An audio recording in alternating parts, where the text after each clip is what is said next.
Hello students, welcome to my YouTube channel Learners Destination. I am Preeti Narwal, your maths teacher.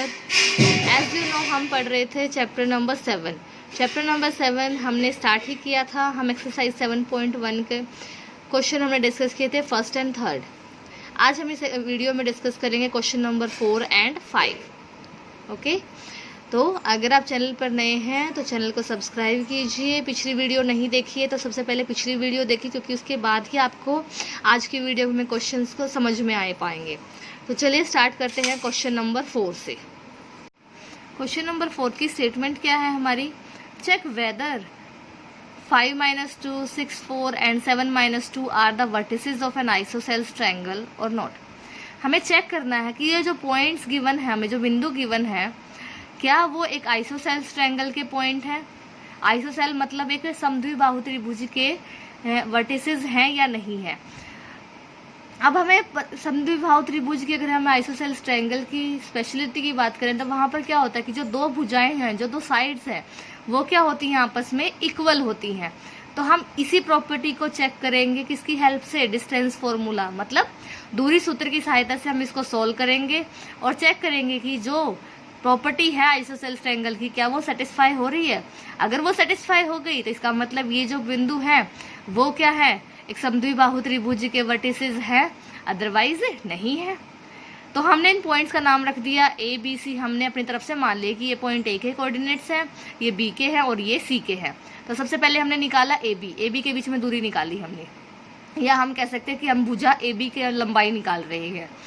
तो फिर से distance फॉर्मूले की बात करें तो क्या होता है, x2 - x1 का स्क्वायर प्लस y2 - y1 का स्क्वायर. तो 6 - 5 का square plus 4 minus, again minus है तो -2 स्क्वायर. आप पहले इस तरीके से लिख लीजिए. अगर आपका माइनस प्लस करने में आपकी गड़बड़ होती है तो फिर ऐसे आपकी गलतियां नहीं होंगी. तो 6 - 5 1 का स्क्वायर प्लस, अब ये माइनस माइनस क्या हो जाएगा, प्लस. तो 4 + 2 का स्क्वायर. 4 + 2 कितना हो गया, 6 का स्क्वायर. 6 का स्क्वायर 36, तो 1 + 36 37. ये तो आकी आपकी ए बी की भुजा की लंबाई. ऐसे ही हम निकालेंगे बी सी की. क्या हो जाएगा, 7 - 6 का स्क्वायर प्लस -2 - 4 का स्क्वायर. अगेन 1 का स्क्वायर प्लस -6 का स्क्वायर, क्या हो गया, √37. फिर से अब हम निकालेंगे तीसरी भुजा जो क्या है हमारी सी ए. तो उसमें क्या होगा, 7 - 5 का स्क्वायर प्लस -2 - -2 का होल स्क्वायर. अब ये -2 माइनस क्या हो जाएगा, +2. -2 + 2 0. और पहले में 7 - 5 2 का स्क्वायर 4 किसका स्क्वायर रूट होता है हमारा, 2 का. ठीक है. तो ए बी, अब हमने देखा कि दो भुजाएं ए बी और बी सी तो बराबर आ गई, लेकिन तीसरी भुजा बराबर नहीं आई. हमें दो ही भुजा चाहिए थी बराबर, दो भुजा बराबर आ गई. इसका मतलब ये कैसी है, एक समद्विबाहु त्रिभुज के वर्टिसेस है. यही चीज हमें क्या निकालनी थी, इस क्वेश्चन में निकालनी थी. ठीक है, ये था क्वेश्चन नंबर 4. अगर कोई डाउट रह जाए तो कमेंट में जरूर पूछिएगा. अब हम डिस्कस करेंगे क्वेश्चन नंबर 5. क्वेश्चन नंबर 5 की स्टेटमेंट क्या है? किसी कक्षा में 4 मित्र बिंदुओं ए बी सी और डी पर बैठे हुए हैं, जैसा कि आकृति 7.8 जो आपकी साइड में फिगर है इसमें दिखाया गया है. चंपा और चमेली कक्षा के अंदर आती हैं. चंपा और चमेली क्लास में एंटर करती हैं और कुछ मिनट तक देखने के बाद चंपा चमेली से पूछती है, क्या तुम नहीं सोचती कि जो ए बी सी डी है, मतलब अगर हम ये जो पॉइंट हमें गिवन है ए बी और सी डी, इनको हम ज्वाइन कर दें, मिला दें एक दूसरे से, तो एक वर्ग बनेगा. चमेली से सहमत नहीं है. दूरी सूत्र का प्रयोग करके बताइए कि इनमें कौन सही है. चंपा क्या कहती है कि तुम्हें नहीं लगता, चमेली से कहती है वो कि तुम्हें नहीं लगता कि ये एक वर्ग है. चमेली इस बात से सहमत नहीं है, मतलब वो इस बात को मानती नहीं है. तो हमें बताना है कि कौन सही है, चंपा सही है या चमेली सही है. तो इस क्वेश्चन में क्या है, देखो पॉइंट्स गिवन है. जैसे आप अपनी क्लास में बैठते हो ना बेंचेस पर, ऐसे ही 4 बच्चों की क्या दिखा रखी है, पोजीशन बता रखी है. अब ये बच्चे यहाँ बैठे, एक बच्चा बैठा है ए पर, एक बैठा है बी पर. अगर हम ए की बात करें, जैसे हम पढ़ते हैं हमारे एक्सिस में, तो इसका मतलब ये लाइन देखो, नीचे की तरफ है 3 पॉइंट पर, ऊपर है 4 पॉइंट पर. इस तरफ वाला रिप्रेजेंट कर रहा है एक तरीके से एक्स एक्सिस, और उस तरफ वाला क्या रिप्रेजेंट कर रहा है, वाई एक्सिस. इसका मतलब ए के कोऑर्डिनेट की बात करें तो वो क्या हो जाएगा, 3 और 4. डी की बात करें तो क्या है, एक्स पे तो है 6 और वाई पर कितना है 1. तो इसका मतलब डी के कोऑर्डिनेट निर्देशांक क्या हो गए, 6 और 1. सी के लिए एक्स एक्सिस पर तो है 9 और जो वाई एक्सिस है उस पर कितना है 4. इसका मतलब सी के कोऑर्डिनेट्स कितने हो गए 9 एंड 4। बी के लिए क्या है, एक्स एक्सिस की तरफ से भी 6 और वाई एक्सिस की तरफ से 7। इसका मतलब बी के कोऑर्डिनेट क्या बन गए 6 एंड 7। तो सबसे पहले तो हमें ए बी सी डी के क्या निकालने हैं, निर्देशांक निकालने हैं, कोऑर्डिनेट्स निकालने हैं, क्योंकि दूरी सूत्र तो हम तभी लगा पाएंगे ना जब हमें कोऑर्डिनेट्स का पता होगा। अब हम क्या निकालेंगे, जो साइड है, अगर हम इन दोनों पॉइंट्स को मिला दें तो हम ए बी सी डी और ए डी ये निकालेंगे। साथ ही साथ क्योंकि वर्ग बताना है तो हमें इसके विकर्ण भी निकालने पड़ेंगे, डायगोनल्स भी निकालने पड़ेंगे। डायगोनल क्या बनेगा, ए सी एंड बी डी। तो हमें ये सारे निकालने हैं दूरी सूत्र की हेल्प से, और फिर इनकी वैल्यूज से हमें पता चलेगा कि ये एक स्क्वायर या वर्ग बनेगा या नहीं। तो चलिए क्वेश्चन को सॉल्व करना स्टार्ट करते हैं।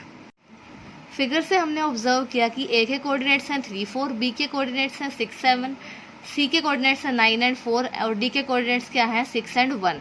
ये तो पोजीशंस होगी चारों फ्रेंड्स की। अब हमें क्या निकालना, सबसे पहले हम निकालेंगे A B C C D and A D.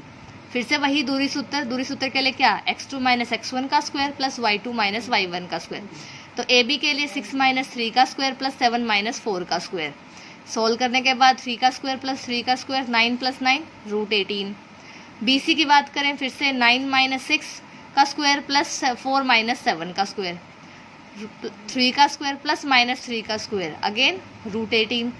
C D की बात करें तो 6 माइनस 9 का स्क्वायर प्लस 1 माइनस 4 का स्क्वायर, 6 माइनस 9 माइनस 3 का स्क्वायर 1 माइनस 4 माइनस 3 का whole square again 9 plus 9 root 18। अब बात आती है ए डी की, 6 माइनस 3 का स्क्वायर प्लस 1 माइनस 4 का स्क्वायर, 6 माइनस 3 का स्क्वायर 1 माइनस 4 माइनस 3 का स्क्वायर। तो अगेन 3 का स्क्वायर भी 9 और माइनस 3 का स्क्वायर भी 9, 9 प्लस 9 रूट 18। ठीक है, ये तो निकल गई साइड्स। अब हम क्या निकालेंगे, डायगोनल्स। डायगोनल्स दैट मीन्स विकर्ण निकालेंगे। विकर्ण निकालने के लिए हम ए सी, ए और सी के कोऑर्डिनेट्स यूज करेंगे। तो ए सी के कोऑर्डिनेट्स यूज करेंगे, ए के हैं 3 और 4 और सी के हैं 9 एंड 4। तो 9 माइनस 3 का स्क्वायर प्लस 4 माइनस 4 का स्क्वायर, 4 माइनस 4 0, 9 माइनस 3 6 का स्क्वायर, स्क्वायर से क्या हो जाएगा स्क्वायर रूट कैंसिल, क्या बचा 6। बी डी की वैल्यू निकालेंगे, बी के कोऑर्डिनेट्स हैं 6 एंड 7, डी के कोऑर्डिनेट्स हैं 6 एंड 1। फिर से 6 माइनस 6 का स्क्वायर प्लस 1 माइनस 7 का स्क्वायर, 6 माइनस 6 0 का स्क्वायर, 1 माइनस 7 अगेन माइनस 6 का स्क्वायर, फिर से स्क्वायर से क्या हो जाएगा कैंसिल, स्क्वायर रूट कैंसिल हो जाएगा, क्या बचा 6। अब हमने क्या देखा कि जो डायगोनल्स हैं उनकी वैल्यू भी सेम आ गई और जो साइड्स हैं उनकी वैल्यू भी सेम आ गई। ये प्रॉपर्टी हमारी किसकी होती है, स्क्वायर की, दैट मीन्स वर्ग की होती है। वर्ग में हमारी क्या स्पेशलिटी होती है कि उसके सारी भुजाएं भी बराबर होती हैं और विकर्ण भी बराबर होते हैं। इसका मतलब all sides are equal and its diagonals are also equal. तो वो प्रॉपर्टी क्या हो गई, सेटिस्फाई हो गई। इसका मतलब ए बी सी डी अगर हम उन चारों दोस्तों की पोजीशंस को ज्वाइन करें तो वो एक स्क्वायर ही बनेगा। और चंपा ने क्या कहा था कि वो स्क्वायर बनेगा और चमेली इस बात को मान नहीं रही थी। तो कौन सही हुआ, Champa right, hence Champa was right और चमेली क्या थी, रॉन्ग थी। तो ये था क्वेश्चन नंबर 5। यहाँ तक अच्छे से ट्राई कीजिएगा क्वेश्चंस को। अगर कोई डाउट रह जाए तो कमेंट में पूछिएगा। वीडियो अच्छी लगे तो वीडियो को लाइक कीजिए। चैनल पर नए हैं तो चैनल को सब्सक्राइब कीजिए, बेल आइकन को दबाइए सो दैट आपको नोटिफिकेशन भी मिलती रहे टाइम टू टाइम। और अपने फैमिली फ्रेंड्स में सबके साथ शेयर कीजिए वीडियो को। Thank you so much students.